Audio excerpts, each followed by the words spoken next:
सबक पढ़ा दो। अच्छा ठीक है, आओ मैं आपको सबक पढ़ाती हूँ। तो देखते हैं आज क्या पढ़े। चलो आज हम पढ़ेंगे अलिफ मद आ से आम।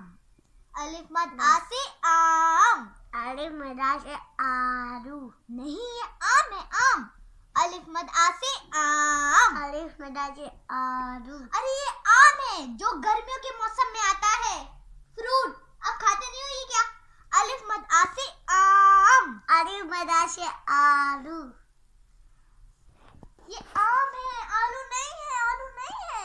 आलू ऐसे नहीं होते और ना ही उसके ग्रीन लीफ होते हैं। ये आम है, इसको आम कहते हैं। अलिफ मद आ से आम। अलिफ मद आ से